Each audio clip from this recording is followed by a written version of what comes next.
Well, thank you very much, everyone, for being with us tonight. We'll go ahead on to the next question. We'll bring this back to you, Dr. Hattanakis. The next question is specifically about your DSW. What prompted you to choose to earn your DSW, and what were the factors that were kind of playing a part in your decision-making process there?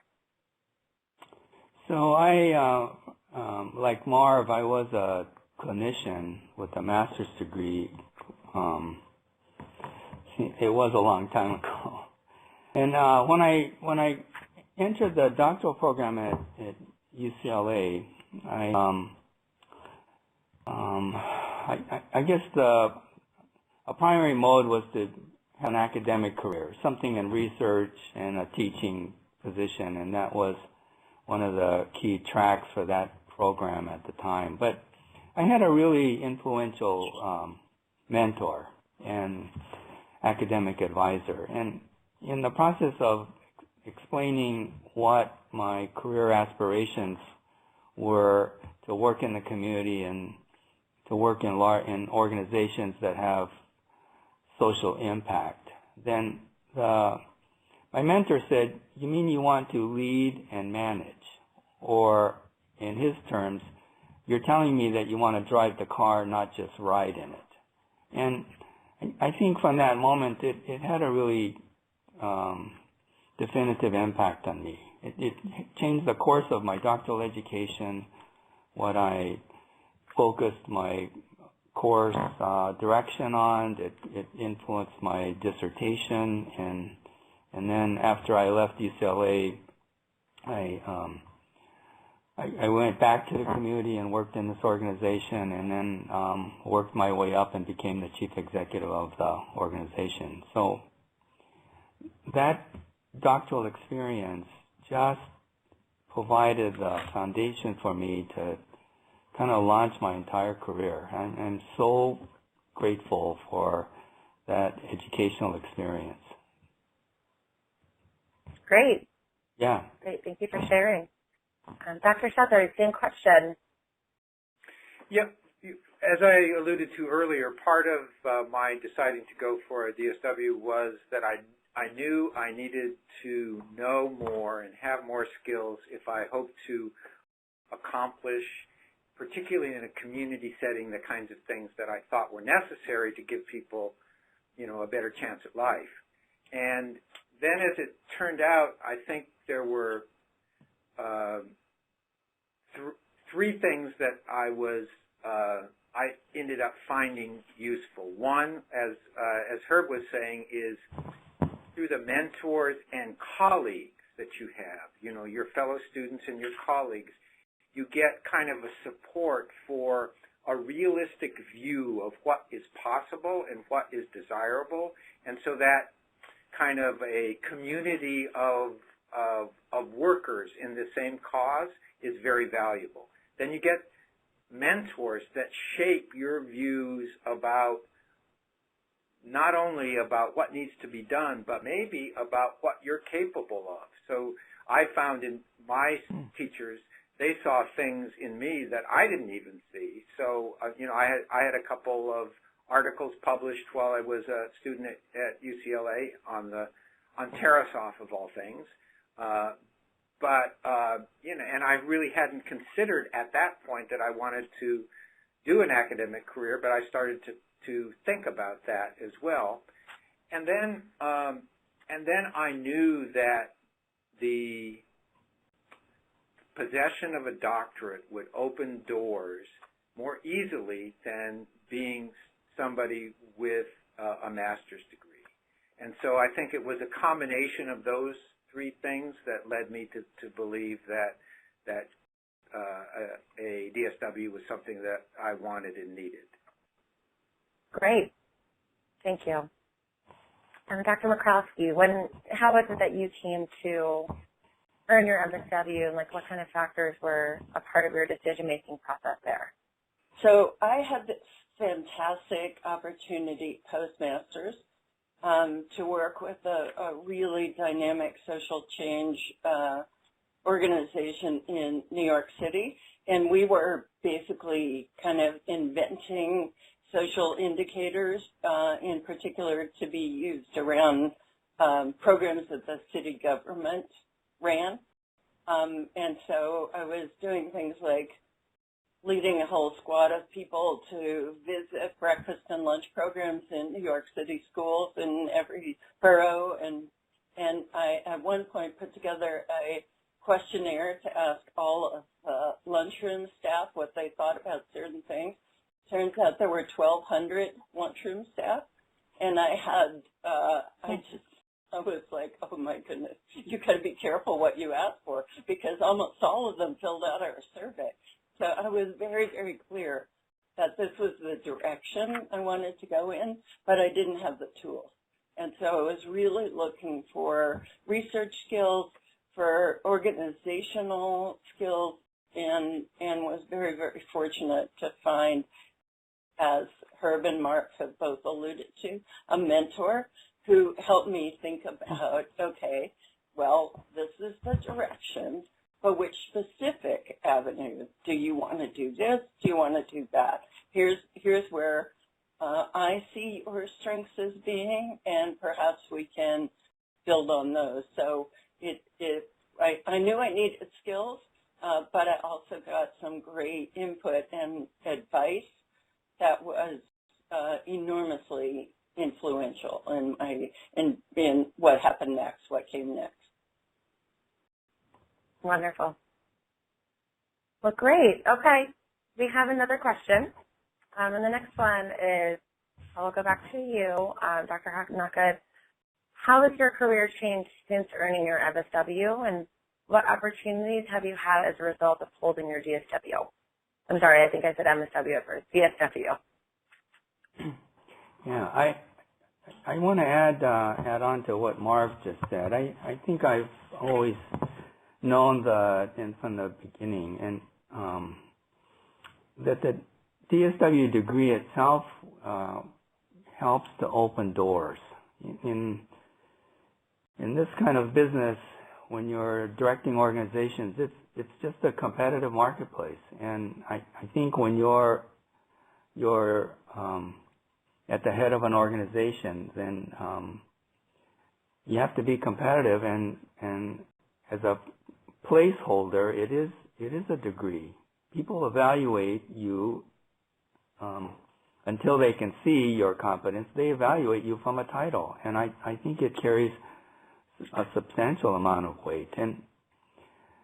But I think really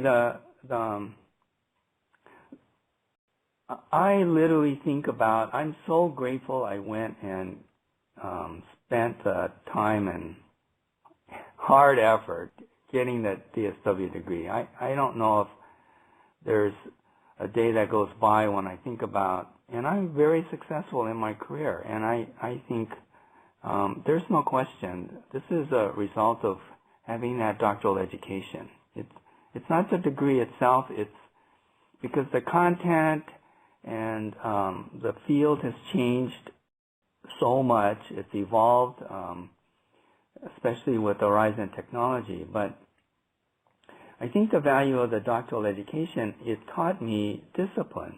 It taught me intellectual and academic discipline to look at problems with much greater depth and breadth, and to use the knowledge base as a application to try and figure out solutions to those problems. And it's that kind of discipline that I think sets the doctoral education apart from, and I teach at a master's level, so I know this one, that it really sets the doctoral education apart from what we teach our students at a master's level.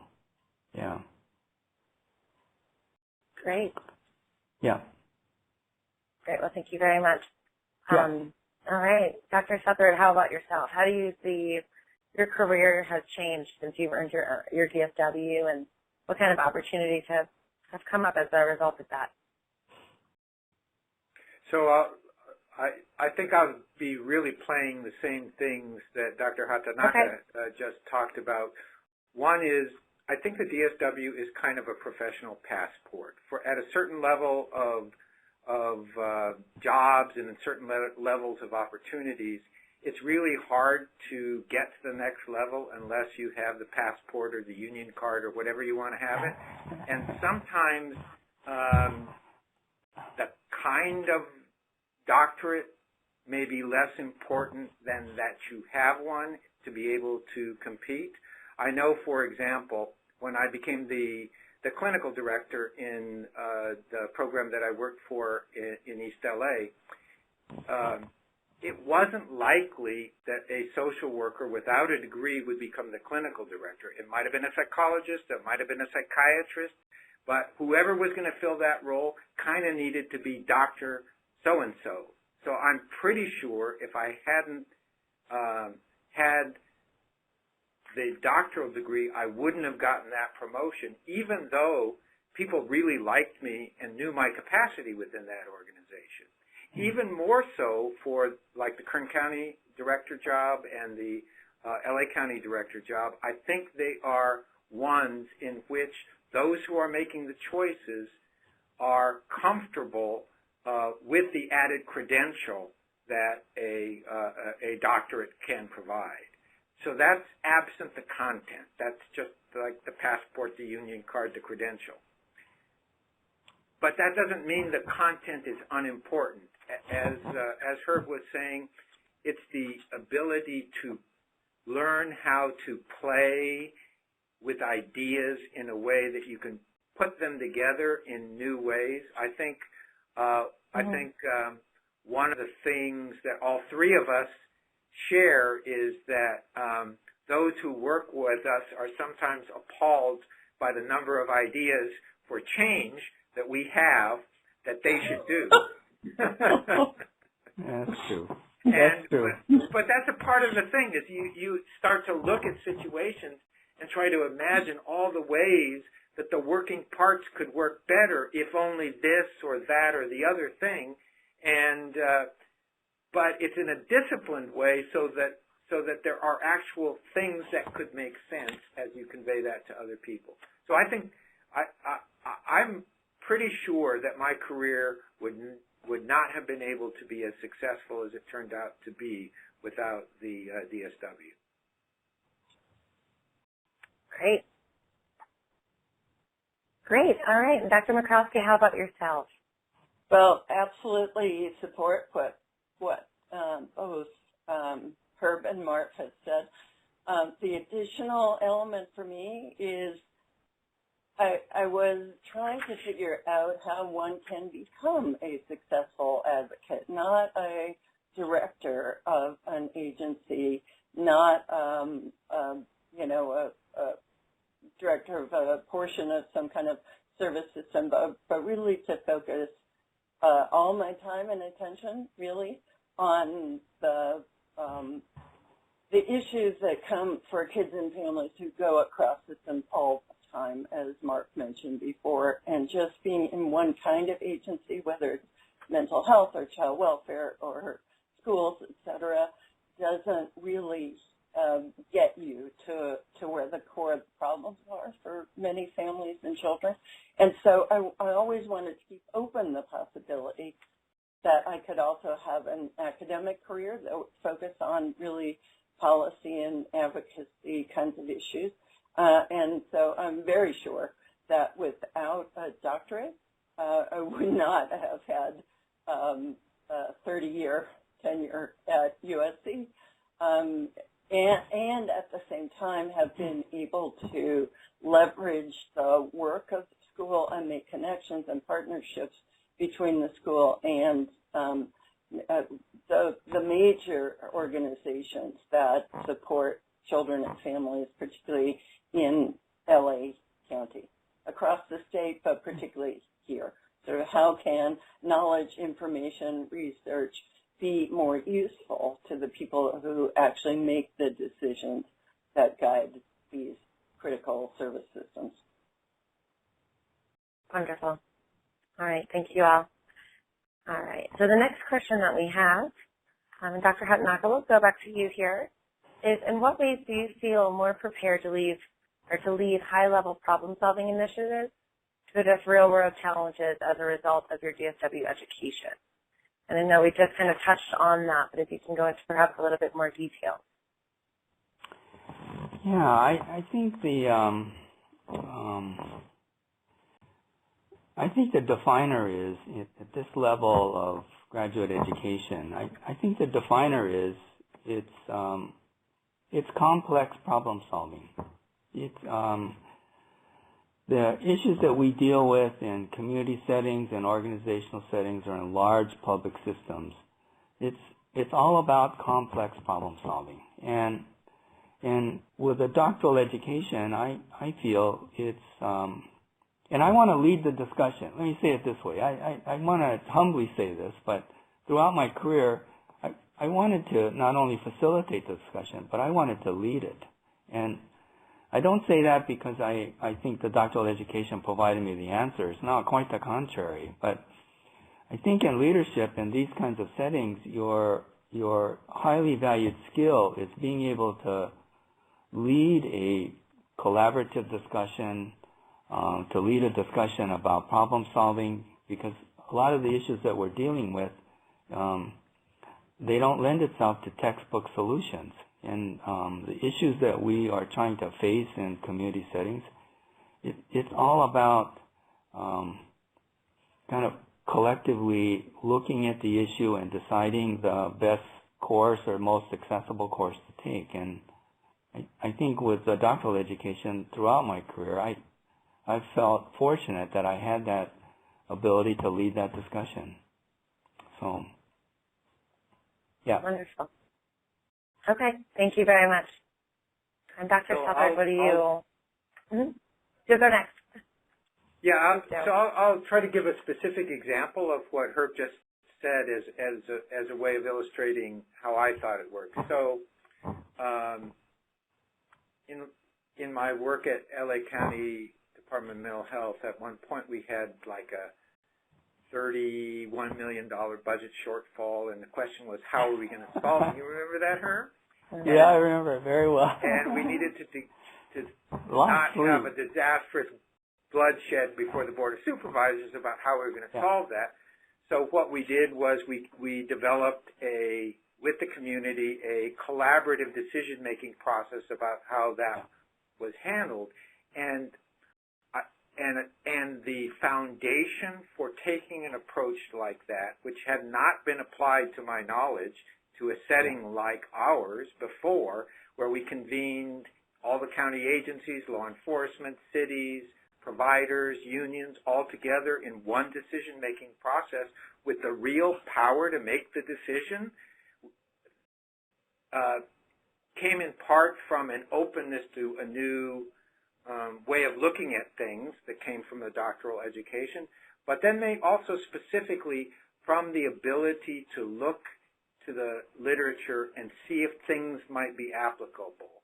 And there is, for example, a literature in management about how do you manage in turbulent times. And one of the pieces that comes out of that is you suspend the typical dynamics of competition, such as between community agency and directly operated programs, to try to find a solution. And so that academic background, the idea didn't come directly from my DSW education, but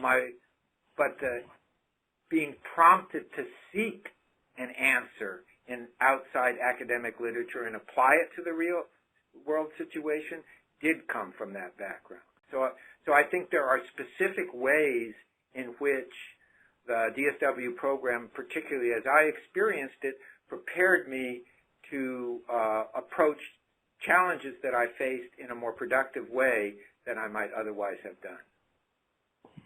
Great. Wonderful example. Thank you. Dr. Murkowski, do you have any last words on this? Well, it's really easy to follow these guys because I can just say ditto.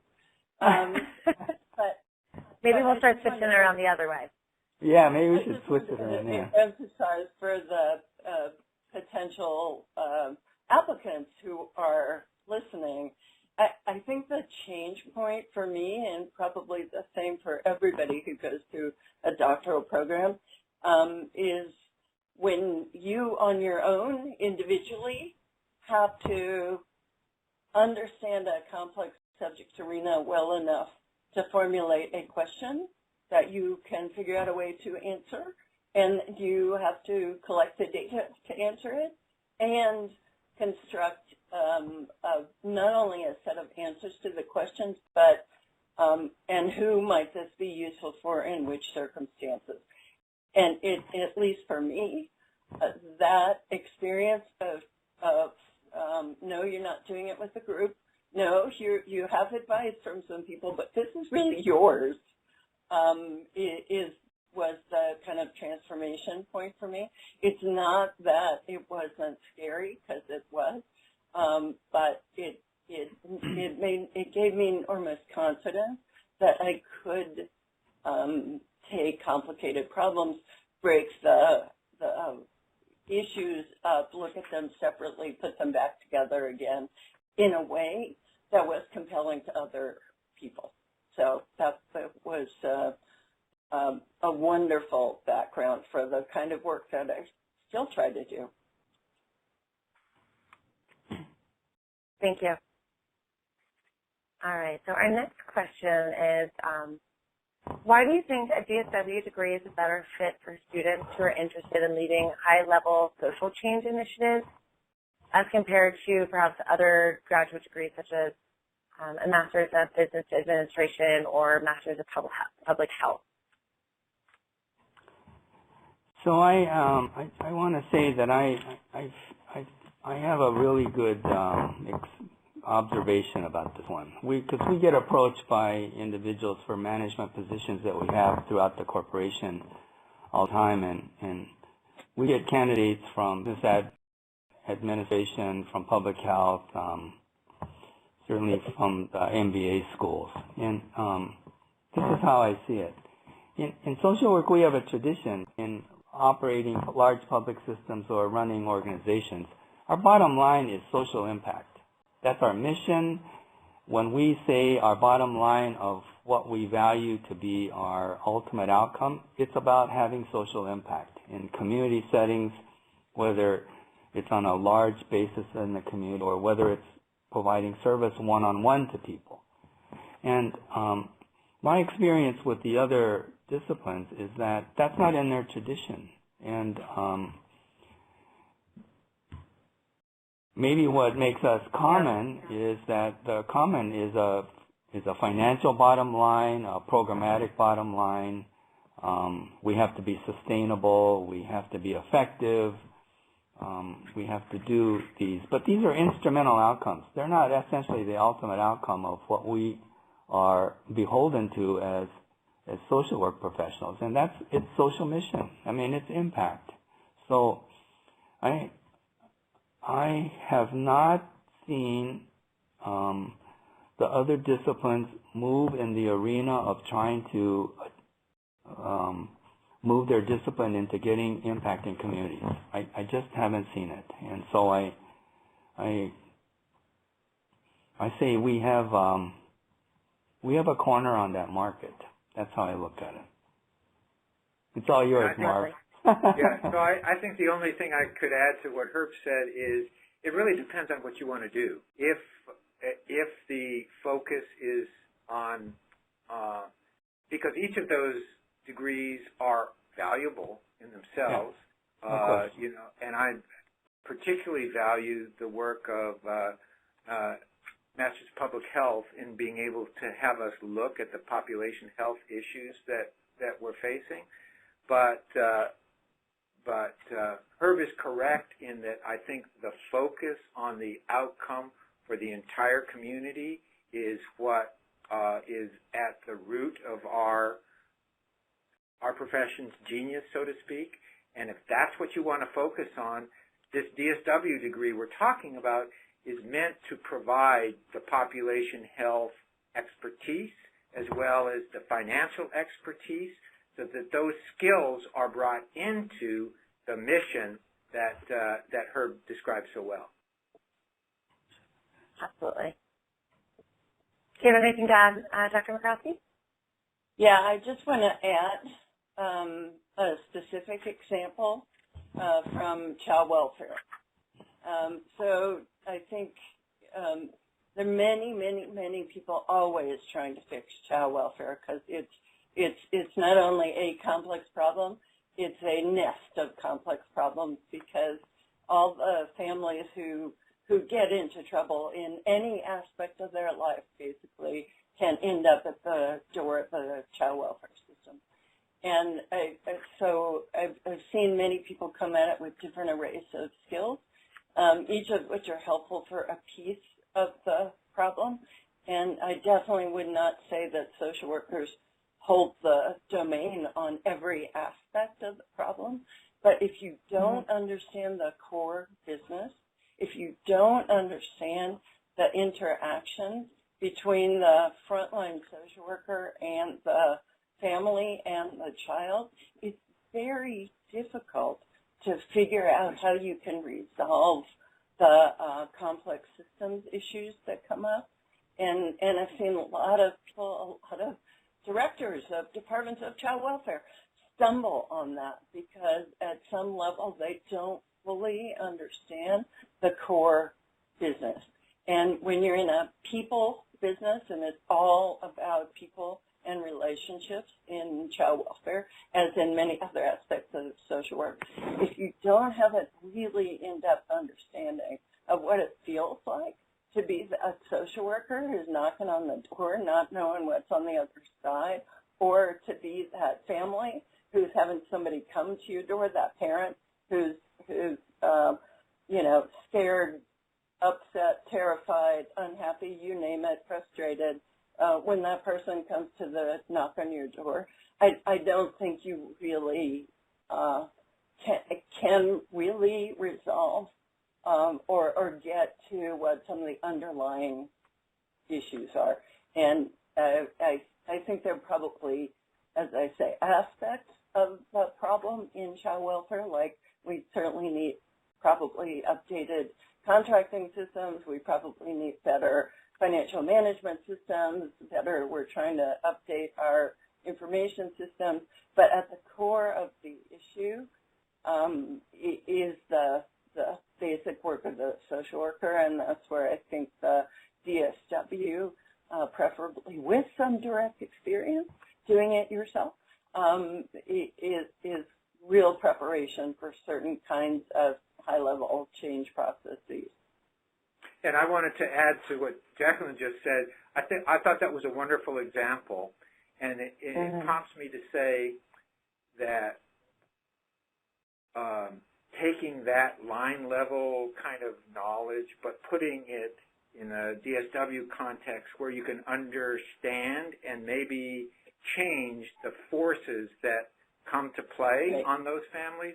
So as both of you know, the thing that I think is really been missing and maybe on the verge of being provided here in California is a non-punitive substance abuse benefit that could be available to the families that are involved in child welfare, because as I was the director of mental health, I can't remember a terrible outcome in the child welfare system that didn't involve some kind of addiction issue in the parental or caregiving systems.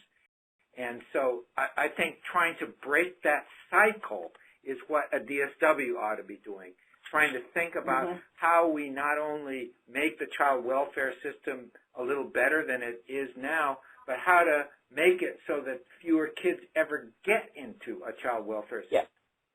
Yep. Yeah. Well, thank you.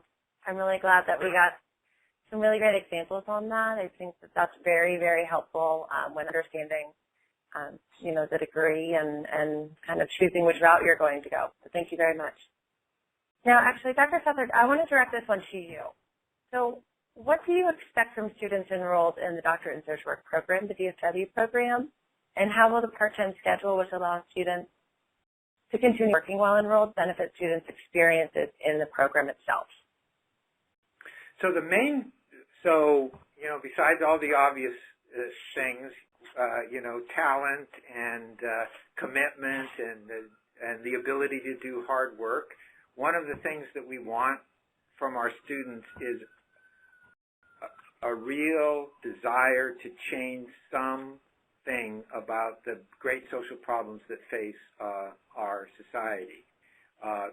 What we talk about as the grand challenges, but and in some ways the grand challenges can be misleading because almost all of the big ones are interlocked with the other ones, and so they're all kind of connected in a way, but trying to have an idea of what they may want to change with some degree of passion of wanting to change it. So that's what we want from our students, some kind of history in their background to let us know that they may have some chance of doing such a thing, that they have had either a leadership role or a community development role or some kind of background that they're bringing, because this isn't a program for beginners. This is a program for people who have some engagement already in the process of change. What we need for students in the program is, so the program is intense, but we're trying to make it workable. One of the things that we're trying to work out now is what are the best times to have it. The classes are 2 hours. A class meets once a week for 2 hours, and then there is other work that's associated with it that probably takes another 2 hours. You take 2 classes a semester, and all through it you're exploring that. In the first semester you're exploring which of those great challenges you want to focus your energy on. In the second semester you're thinking about the organizational context in which that will play out and how it will be financed. In the third semester, you start to work with an advisor and with a world-class scholar on your particular project. And in the fourth and fifth semesters, you add particular areas of expertise, how to use data, how do you do an implementation plan, and so forth. And in the final sixth semester, you develop, polish, and prepare your proposal for its final evaluation. So it's a 2-year. It's intense, but it's doable. Great. Yeah, thank you. Now, do either of you have something to add there? I didn't mean to leave you out of that.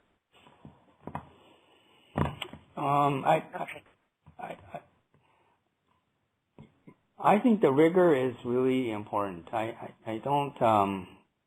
can't emphasize that enough. I think when you want to learn at this level and this sophistication, then I think to pair actual on-the-ground experience, so people who are working, who are involved in the field, and actually are at the same time are engaged in this kind of doctoral education, I think the model is just superb. I just think it's such an excellent way for an individual to certainly gain a high degree of skill and knowledge. But I really want to applaud the program because I see how it's developed, and I want to applaud them for the rigor. They certainly have brought to the faculty a very distinguished group of scholars and individuals who have working knowledge. But I just think for a student considering this, then I think it's a challenge, and that the rigor is really important. And if you're not willing to put that up, then I would say look elsewhere, because I think that's what the tipping point will be for a successful DSW graduate in this program. Absolutely. Great. So just add one last thing is we're currently in the process of trying to think through how we will evaluate the success of the program. And these are the 2 hallmarks. Have our graduates been able to be involved in creating innovation and change in the communities that they intend to serve, and have they been able to leverage the degree to get positions in which they're able to create those kinds of changes. Now, we're not clear exactly what process we would go through to evaluate that, but if it turns out that we're not really fostering innovative thinking in the way that we're hoping to, we'll need to redesign the curriculum to put even more emphasis on that sort of thing. Because we really want this program not just to produce super MSWs, but rather people who are really in a position to facilitate community change. Yeah, thank you. Okay, so we are getting to about the 15-minute mark to the hour. We have 2 questions left, and we'll actually go ahead and open up the Q&A box here in the next minute or so at the bottom of your screen. So any of our guests here tonight, if you have questions for a specific individual on the panel tonight, please address that in that question, or that Q&A box. If it's more generic, you can put that in there as well. We more than likely will not get to everything tonight, so I do encourage you to reach out to your admissions counselor in the morning when you have some time tomorrow, or by email, and we can, try to answer any questions you have. But we've got some great material here that we've covered tonight, so we don't want to take too much more time. And let's start with you, Dr. McCroskey. So from your perspective, what situations or environments will students be prepared for after graduating from the DSW at USC? Anything. No, I think I should cut it down a little bit more than that. Anything. But honestly, there are people who use the DSW degree to, as we've talked about here, become academics, become leaders of social work agencies. But there also are people who go into, business settings. There are people who go into political settings. So I really think it's for the student who really wants to put in the kind of rigorous work that Herb was talking about to develop their own skills, to solve complex problems that are important for them. Great. Thank you. Dr. Hatanaka, do you have? Well, I have a bias. I mean, I work in I spent my career working in community organization, and the organization is the chief instrument in community settings for creating change. I mean, that's basic, and there's so much opportunity in leading those organizations and transforming organizations to deliver that kind of social change. And I think that's what the opportunity is for graduates of a program like this to have that. I say the marketplace looks very good for opportunity for individuals to find their way and to either create organizations or to work in organizations and transform them, whether it's large public systems or even in the private sector like ours, in the community nonprofit sector. There's so much opportunity for transformational work. I just think this is it's the challenge, but also it's the opportunity, and so I think there's a significant opportunity for this. Yeah. Great. Thank you. And I think the things that I would add is that we want our graduates to be in places where they can be leveraged for change, and besides the places that Jackie and Herb discussed, governmental entities and organizations at all levels, city, county, state, federal. There are opportunities for leadership and leveraging of change in all of those levels. Some were even hoping we get elected officials so that, with the skills here and the commitment to change, we can get people who are willing to do the messy process of getting elected to a position where they can make those opportunities. Another area is, I think we're just beginning a new phase of community organization. You know, so there was the Saul Alinsky phase of community organization, and then there was the next wave of community organization. I think a new wave of community organization and community development is being born now, and part of it has to do with integrating sectors on the basis of community. The areas I'm most interested in have to do with health, but it could be a variety of areas of finding new ways of empowering communities to do for themselves, and I hope some of our graduates end up in roles like that as well. Great. Thank you. Okay, this is our final question. We'll go ahead and start with up at the top with Dr. Hatanaka. What advice do you have for those considering earning the DSW degree online from USC? Do you have specific advice for these individuals with us this evening? Well, I think do your homework, and you have to evaluate the expectations of the program. I think you can see from how Dr. Southard has explained and described the program, the expectations of a doctoral candidate or a doctoral student in this program, the expectations are very high. And the workload is very rigorous. Certainly the expectations from faculty are they're going to be very intense. So I think for candidates who are looking at the program, you have to decide whether on a personal basis you can put in that time and effort to reap those benefits.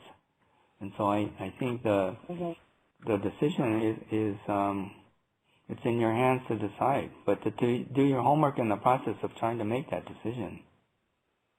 Yeah. Great. Thank you so much. Yeah. Right. Dr. Southard?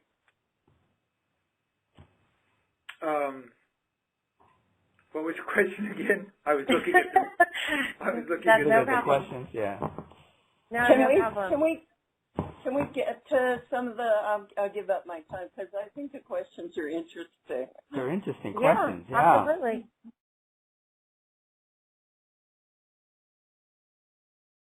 I was just in a meeting last week with actually some people who are philanthropists / venture capitalists, but this particular person who actually came from Goldman Sachs and came out to say we've got to solve some of the problems of early childhood for families. And he said, I think of myself as a social venture capitalist. And basically the conversation was, there's so many aspects of that, and certainly pieces of it which are technological. I work with my colleague Emily Putnam-Hornstein on something called the Children's Data Network, where we're linking administrative data across systems. There are absolutely technology aspects to that, but there are also understanding of use cases. How do we use this technology so it really influences decision making? There's understanding of policy, because we're really trying to influence resource allocation in some of these questions.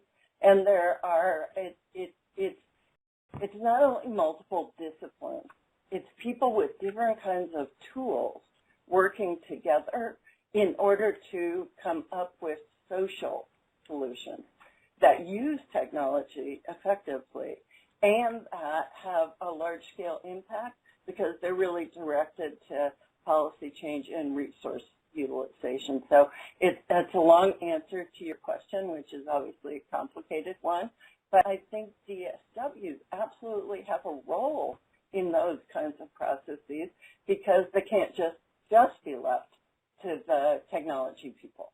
And it can't just be left to the financial people. It's when you have a meeting of minds that uses the expertise of each more effectively and more directed towards a social problem that's really at the core of a lot of our future in this country. That's the excitement, and I think that's the potential of the DSW degree, and in particular, this DSW program.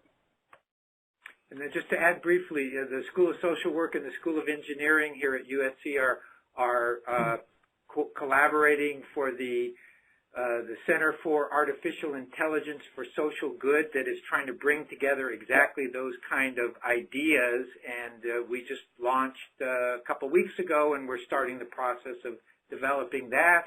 And I was hoping to tie our DSW students into student projects into that as we develop it. That's very exciting. Yeah. Thank you so much.